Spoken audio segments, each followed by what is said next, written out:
PrePS.com. I'm Evan Wren, and this is the Big Country Preps Wednesday night podcast, our weekly look at the area athletic scene, what happened last week, and what's going on this week. I'm here with my partner, Dan Youngblood, via Zoom.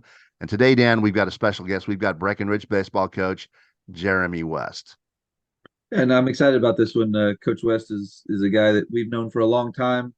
He goes way back to the Stanford program. Was an assistant there back when they were playing in state tournaments a while back now, and obviously took over that program and has since made the move over to Breckenridge, doing a really good job over there. So he's a guy that, like I said, we've had a lot of communication with over the years. He's been a supporter of us and this site, so I'm excited to get to talk to him about his team this year and just about baseball in general. I love talking baseball with baseball guys, so I think this gonna be a fun podcast. Coach West has always been one of our favorite guys. He's fun to talk to. He's a baseball guy, a big time baseball guy. Always been supportive of Big Country Preps. He's always been a good source. And today we'll hit him with some Breckenridge questions, of course, but we're also going to hit him with a few philosophical questions. I'm kind of curious to see what his answers are. Yeah, I am too. Some of my favorite podcasts we ever had. Those who know me know I'm a huge baseball fan. I love baseball at all levels.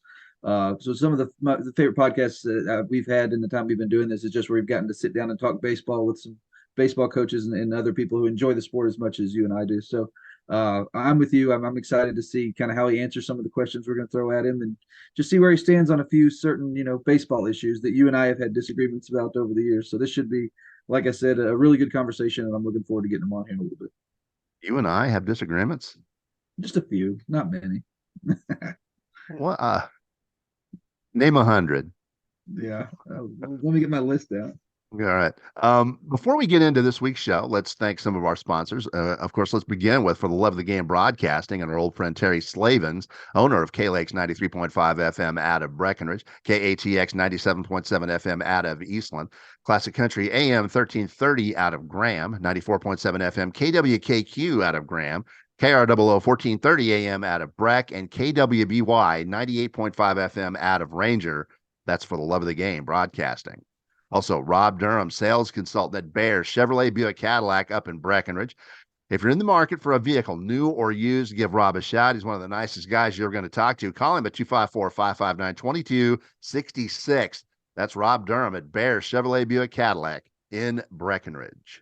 Also, before we get started, we want to remind you, YouTubers, to please hit the subscribe button on YouTube and also hit the little bell that goes with it, so that you'll get notifications every time we come out with one of these podcasts. Won't you do that, please? We appreciate it. Yeah, well, we're going to have, we still got a long way to go in this school year with baseball and softball, track. We're going to have some more interesting podcast guests. You'll definitely want to make sure that you do subscribe so that you are alerted to those. But today, it's going to be a fun one with Coach West.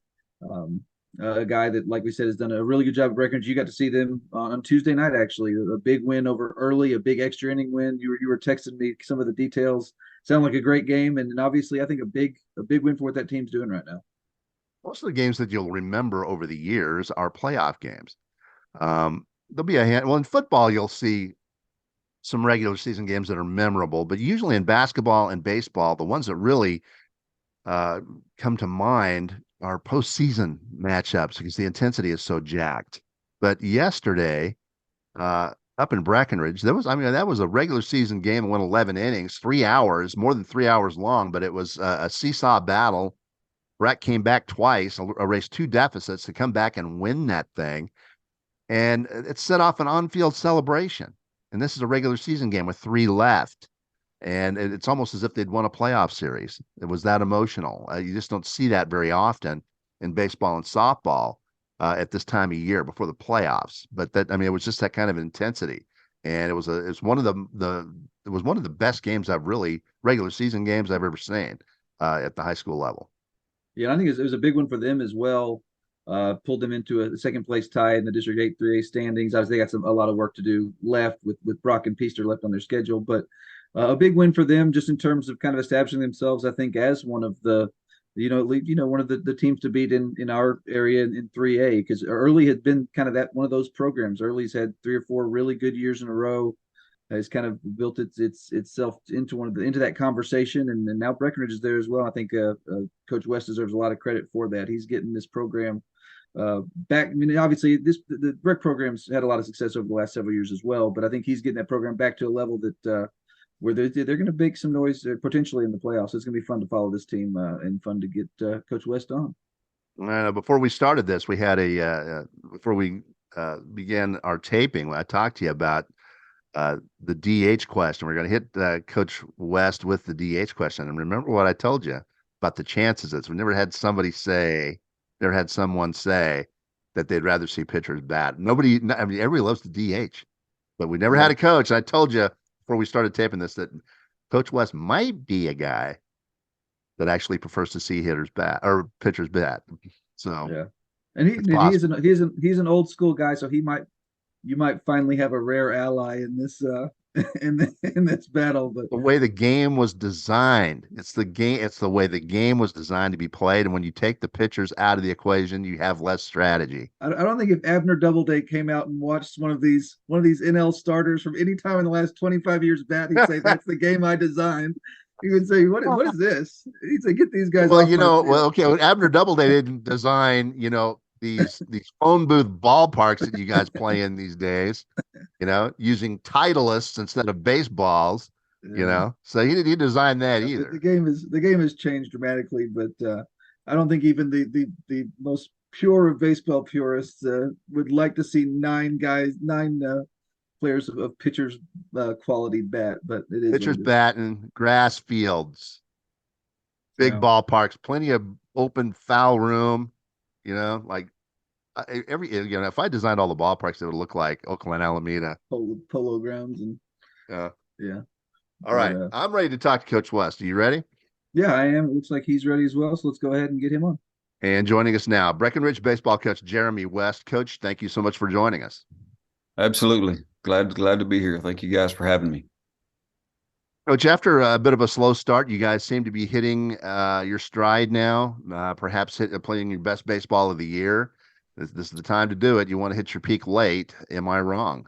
Are you guys playing your best ball of No, the year now? no, I mean, anybody historically that's watched us play, our schedule was pretty front loaded. I mean, we had Sweetwater, Stephenville, Graham. We actually scrimmaged Holiday and have played them twice. We had Gunner on the schedule in a tournament game that actually got rained out. So that was by design. Winning games in February has never really been that important to me. And so I did our schedule is pretty hefty at the front end. And that's by design. I'm gonna get those guys in the fire early and kind of test their mettle and see where we're at. And in my mind, it's always paid dividends in the long run because I'm interested in winning games in May. And you also got a big win in April, obviously a big extra inning win over Early, which has been a really successful program for years now. Big district win for you guys, pulled y'all into the second place tie there. Just how big was that win for your team just to be able to accomplish that? Yeah, on a couple of different levels, like you said, they're really a pretty well-rounded program. Historically, they have some kids that play a lot of baseball. They have a very veteran team, a lot of seniors. I think you said they had 11 seniors, and so they've been in this district really competitive. They beat us the first time around, so it was big for our guys to to come through like they did and just to be able to beat those guys and prove to ourselves that we could. And then, on top of the fact that the game played out like it did, and it was an 11 inning, just a gut check of a game that, we had to find a way to come back and win. And we did. So it was a pretty big game for us on a couple of different levels there, I think. Coach, is this game that you played yesterday with Early going to stand out in your memory? I mean, it's a regular season game. You got 3 left. I've never Right. seen a game like that where it set off an on-field celebration. Right. That was just such an emotional, intense ball game. How's this one going to rank with you? I think, if you look back and, again, talking about postseason moving forward, it seems like in every season, regardless of the sport, there's a lot of times there is kind of one of those epiphanies or a turning point or something like that kind of redirects your focus and springboards you on to success maybe. And I think that very well that could definitely be one of those games that, regardless of what the district plays out, that, moving forward, that could really propel us. And like we touched on earlier, you want to be playing your best baseball this time of year. You want to be playing good at the end of the year and not so much early. And so, maybe that'll give us a little momentum going forward and spring us on into the playoffs. And with that win, I guess y'all did clinch the playoff berth now with three games to go. Obviously, when you look, you don't want to look too far ahead because you still got some important business to take care of in district. But when you do look ahead, you just talked about several of the programs, but just a really tough region that you go into once those playoffs do start. Just kind of talk about that. It's kind of a minefield, isn't it, in this region? It is. It is, like you said. Early is kind of already run the gauntlet on it. If you look at our schedules, they opened up with Brock and Peaster, who are probably the two next best teams besides ourselves, and so and we still have both of those to go. So that's going to play into, there's not any nights off in this district. It's been very competitive. Some of the bottom seeded teams right now have knocked off teams at the top half, and so there's really not any time to catch your breath. And we go to Peaster Friday, so that will be a big one, as far as ranking order in the playoffs for us.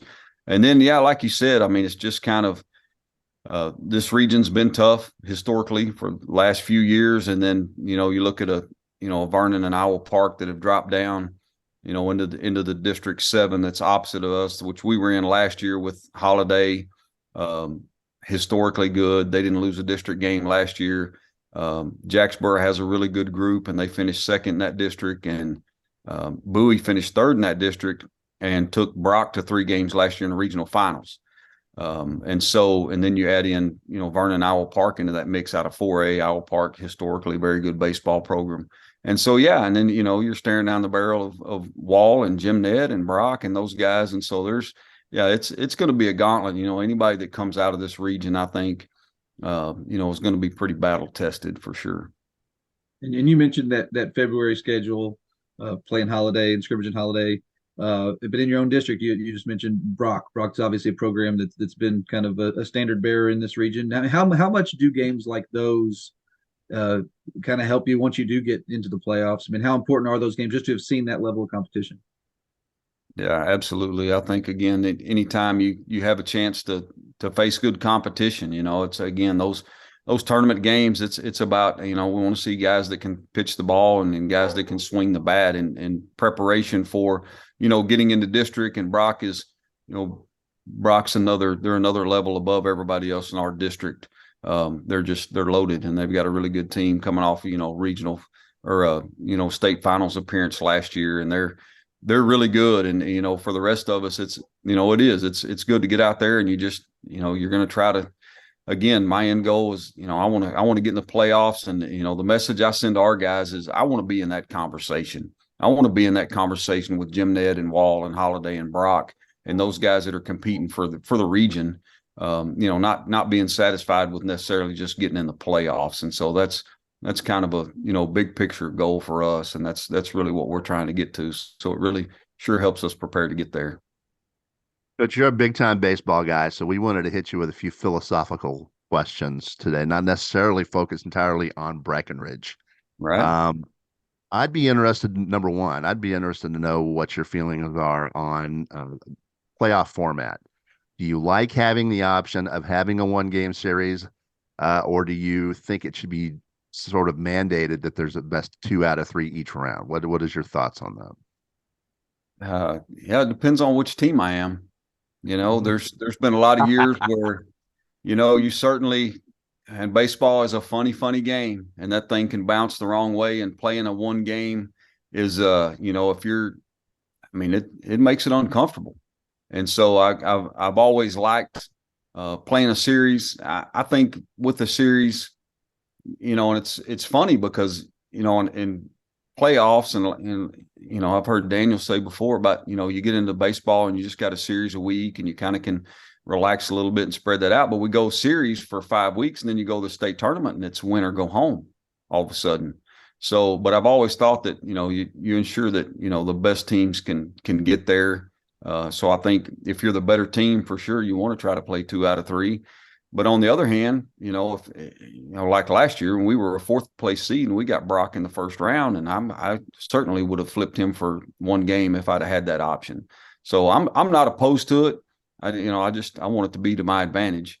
But again, it depends on that whole school of thought's going to depend on which one of those two teams you are, because there's just some years and some teams where we might could get by and find a way to beat them once, but beating a team like that twice is probably not in your best interest. So yeah, I'm definitely not opposed to it. I think it's going to get there eventually. I think it's going to get to be either the higher seeds choice or they're just going to eliminate it altogether. But as it stands right now, I'm not for a little bit of gamesmanship. I'm not opposed to trying to win a flip and play one game.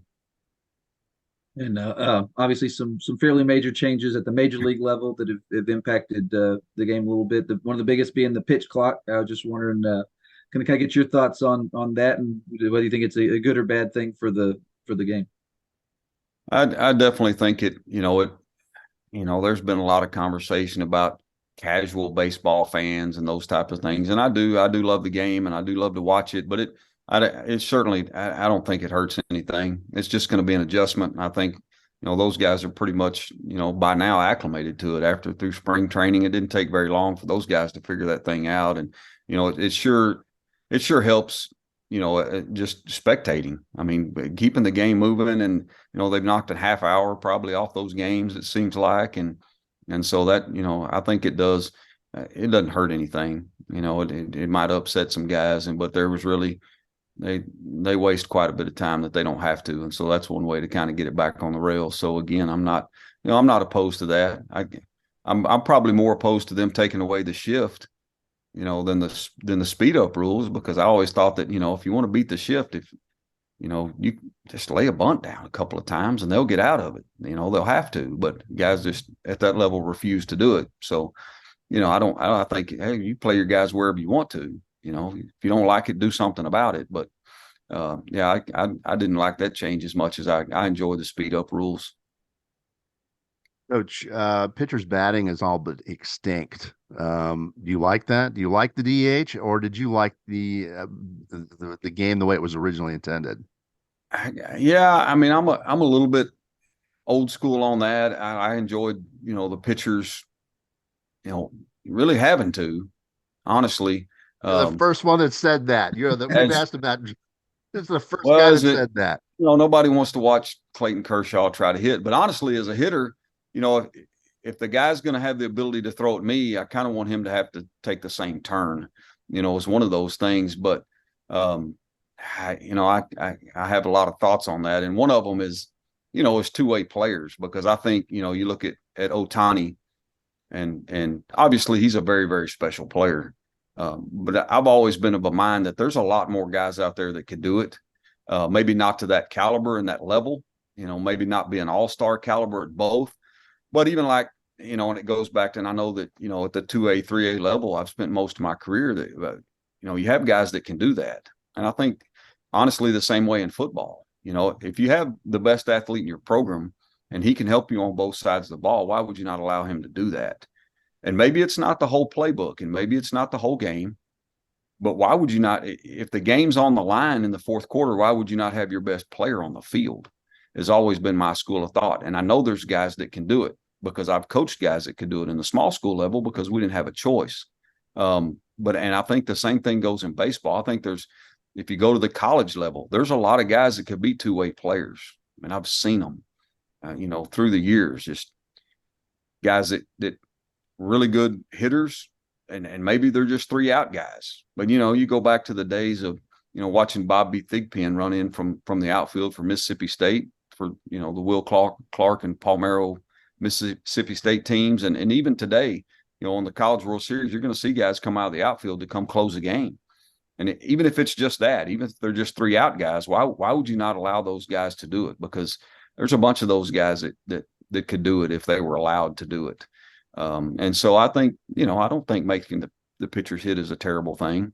If I was a professional player and it allows some of those guys to keep a job, maybe as, DHs that maybe can't can't get in the lineup otherwise. And I see that side of the argument too. And a lot of guys say, nobody wants to see those pitchers get up there, but I think that I've always been a kind of a National League guy, and the end of the game with relief pitchers and having to substitute, and you're going to let them hit, and you're going to have to pinch hit, you're going to have to do something in the lineup, double switch.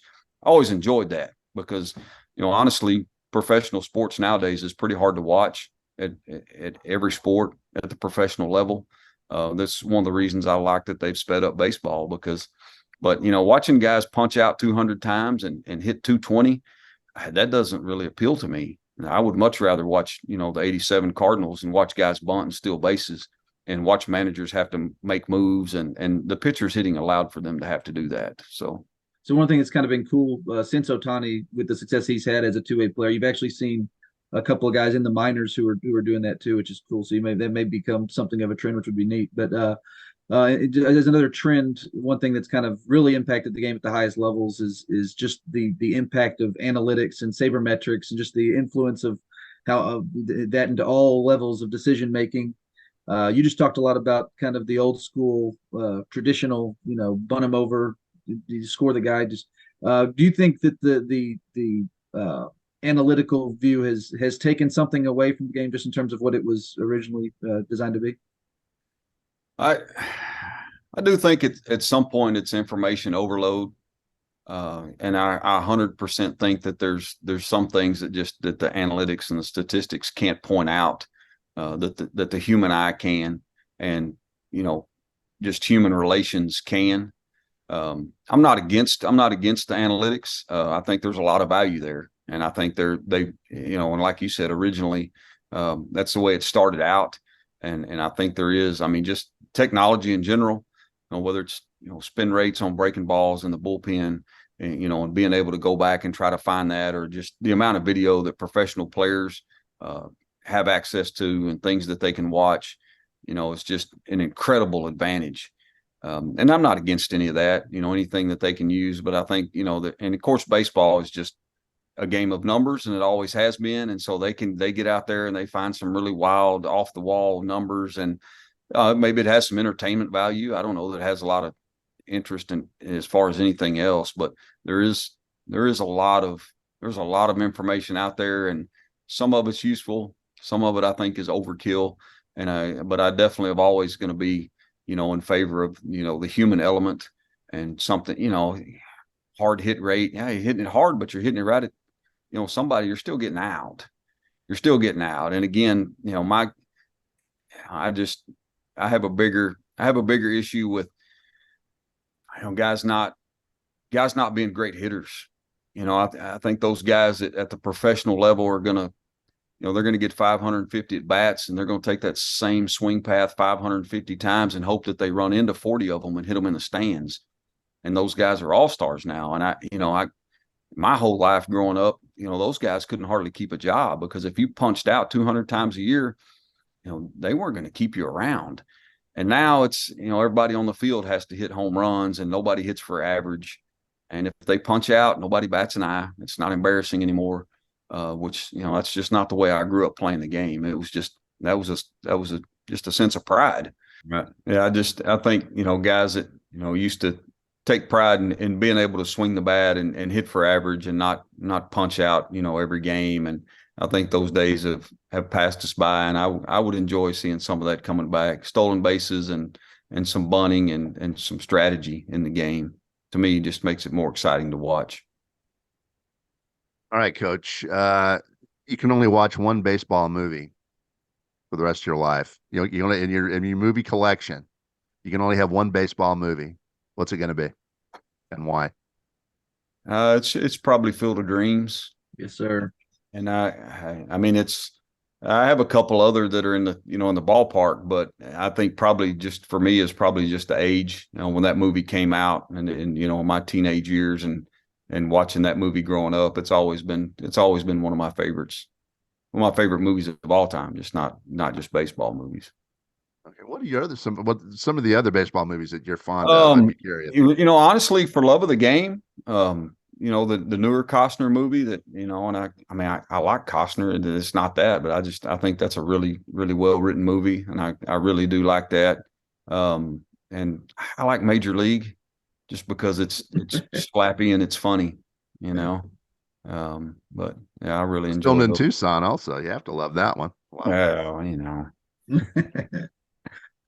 for sure. I'm right Well, there with hey, you on Field of Dreams. Yeah, Coach, yeah, thank you very much. Well, I'm a fan of Bull Durham, but I can't get Dan past Tim Robbins pitching.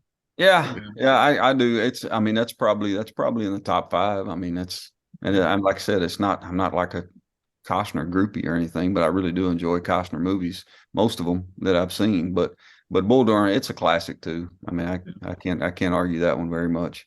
Nuclear Lucius throwing motion takes me out of it. I can't take it I seriously. I know you got to kind of look past some of that stuff, Dan, because it's Yeah, yeah, It's you have to danger let that disbelief. one go. You have to let yeah, that go. The rest of the movie's great. Now they right, would CGI him out there pitching. They wouldn't have to worry about it now. But right, no doubt, no doubt. But well, Coach, thank you very much for joining us. We appreciate your time. We know yeah, you're a busy guy. Thanks a lot. We'll be keeping an eye on the Breckenridge Buckaroos the rest of the way. And good luck to you. I appreciate it, man. I appreciate all you guys do for us. Really do. And that was Breckenridge baseball coach Jeremy West. Always been one of our favorite guys. Yeah, and it was a fun conversation. I thought it would be just because you and I have talked to him a lot over the years. We know how much how big a fan of baseball he is, and just how important area baseball and high school baseball has been to him. So it's fun to talk to him about all those different topics surrounding the sport. Like I said, this was one I've been looking forward to for a while, just because I don't think we've certainly since we've gone to video, I don't think we've had Coach West on. So it's good to finally corral him, get him to answer some of our questions, and have just a really good conversation with him. So that was fun, and I look forward to following this Breckenridge team the rest of the way, because I do think this is a team that is peaking at the right time. Absolutely.